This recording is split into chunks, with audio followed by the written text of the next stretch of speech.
Good morning. Welcome to Winnipeg. Now, that sip of coffee I had, I actually should not have had that sip of coffee. It was probably 1 milliliter, if that. When I was setting up here this morning, I thought I gotta remember not to drink any of the coffee, just sort of wet my whistle, if you might say. Well, the reason being is that at 9 o'clock this morning, taxi's going to come and pick me up. Take me to the, what we call the Health Science Center. It's our main hospital here in Winnipeg. And they're going to drive me there, and I'm supposed to have a CT scan. So the idea is before you have your CT scan, you're not supposed to have anything to eat or drink 4 hours before the procedure. The procedure is scheduled for 10:30 this morning. Yeah. So I hope that little sip of coffee isn't going to throw their system for a loop here. No, I'd be okay. I could actually probably drink the whole cup, but I'm not gonna. Anyway, I know what you're all thinking. You're all thinking, what a great haircut. Yeah. You know, that's about the only kind of haircut I can give to myself. It works. And it feels great. I won't have any trouble slipping my motorcycle helmet over top of it. Okay. I'm just going to go ahead here. I did not do anything last night. As I say that a lot, don't I? I have good intentions, but they just sort of die out. I'm going to just go ahead here for a while this morning while I'm waiting for the taxi.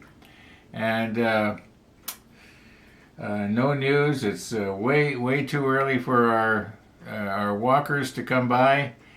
Now, as I was doing my final edit, I realized that I had forgotten to check. But Dawn and Bridget did come by, sporting their rain gear. Now, I said rain gear, not reindeer. We won't be getting the reindeer until December the 24th.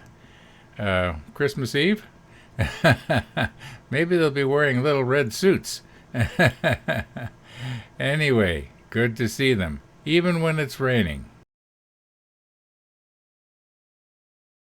It's still dark outside, it should be. It should be starting to get light, but not quite. I got a problem though.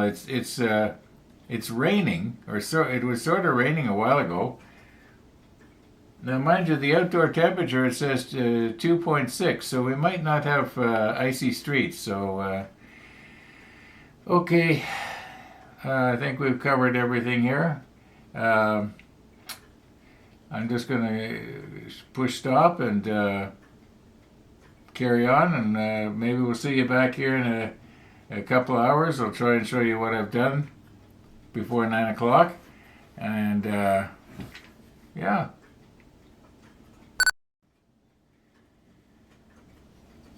Now, it had been my hope here that I was going to be able to look up at you and say, the railing is finished. But it's almost finished. I am presently putting down the last section, the longest section. In fact, it's a full length. It just exactly fits.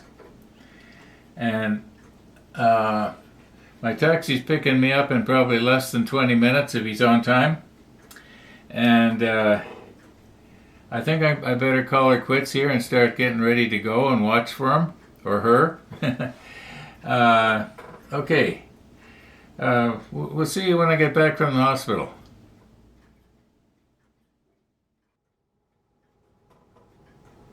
I am back. I don't think I've ever had it go so good. Taxi picked me up right on time. Traffic was good. Roads weren't icy. He got me to the hospital. I was there early. Checked in. They took me early, did the scan early, got out of there early, and when I walked out the front door, there's a cab sitting right there waiting for somebody. You know, So I get in. I mean, when I say waiting for somebody, I don't mean somebody else. I mean he was waiting for anybody. So yeah, and the traffic was fast coming back. I mean, my goodness, my appointment was only for 10:30, and here I am back at the model table.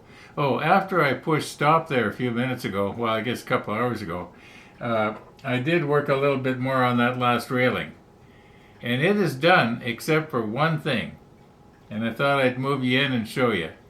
Oh, when I left, I put my coffee in the microwave, so all I had to do was push 1 minute on the thing. It's good that I can handle stuff with my left hand as well as my right, almost, especially if it means bringing food to my mouth. Okay. Oh.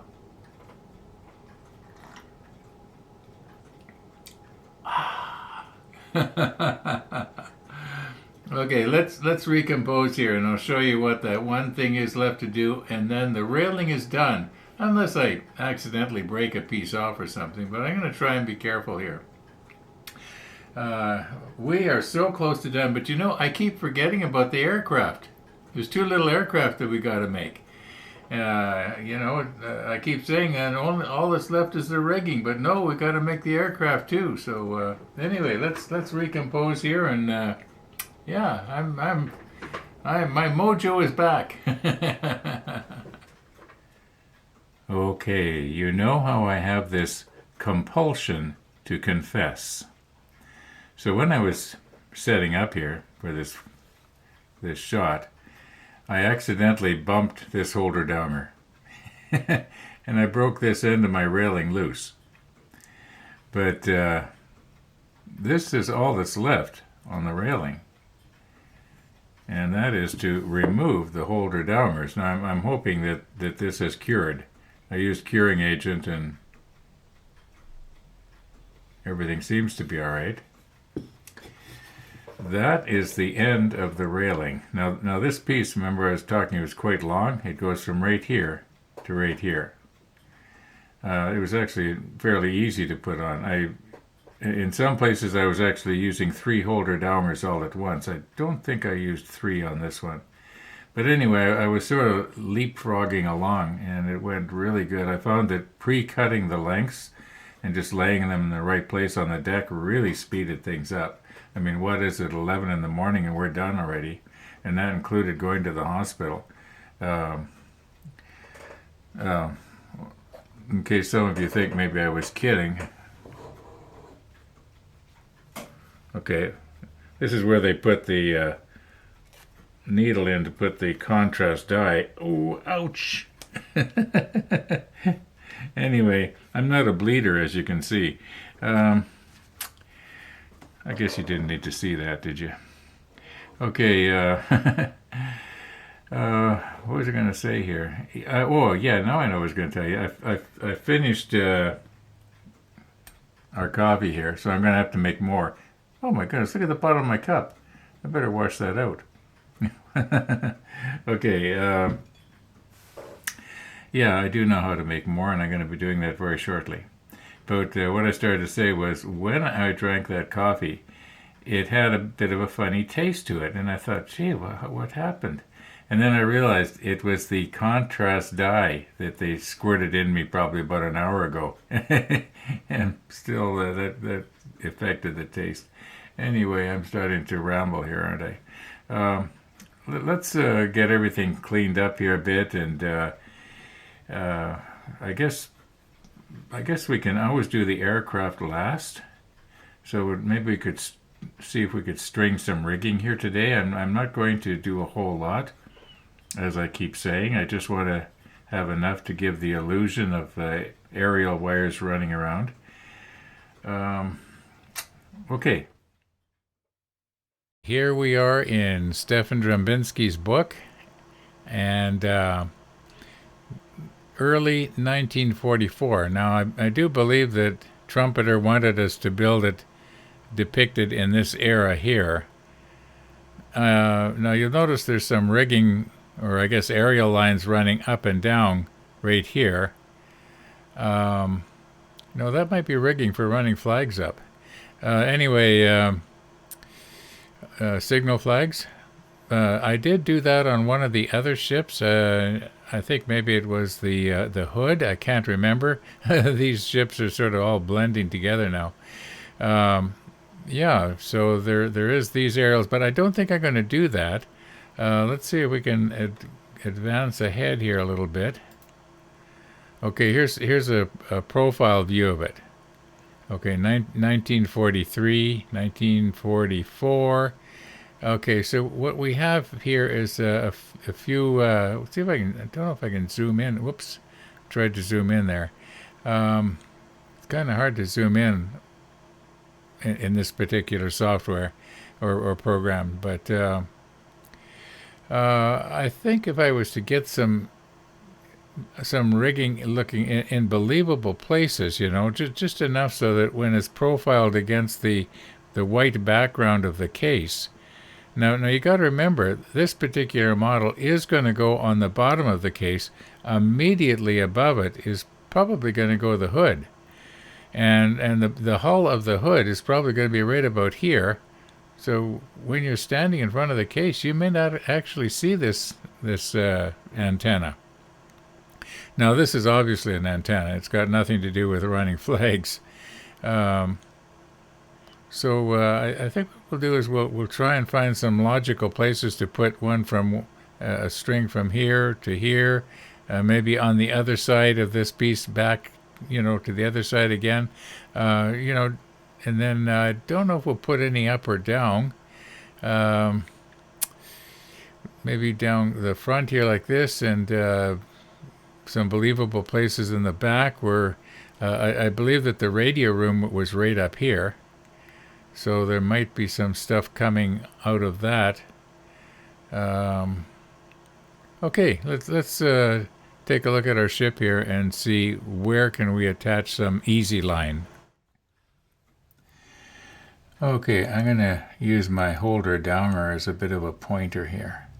There's some what I think are probably obvious places that a piece of easy line should come off of, as long as it didn't follow the same trajectory as the pointer. In other words, would make more of an angle here.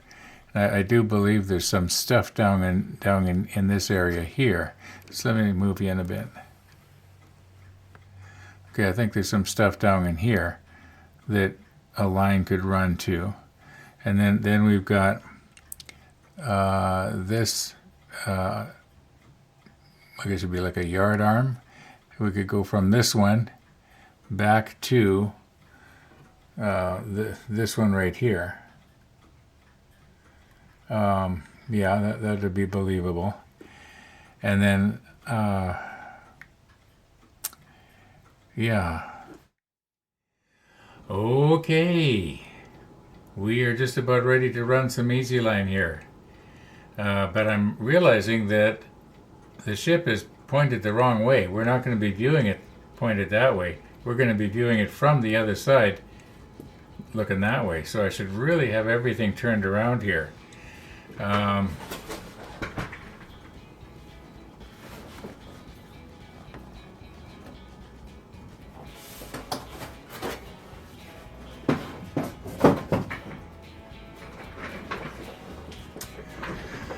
All right. Monday, Wednesday, Friday, I have a coffee visitor, and we got, what do we got, 1:45 already? I know he's not coming for over an hour. I could probably do a little bit, but I don't want to rush this. I want to get the ship turned around and maybe view some, see how things look from the other side. It should be mirror image, but there might be something that's a little bit different. Now, you might be wondering, how are we going to see something that is this fine? But I don't know what resolution you're watching this video at, but if you're watching it in 4K, you should be able to see the easy line on the ships away in the back there. At a distance, for some reason, if there's a white background, this stuff does show up. So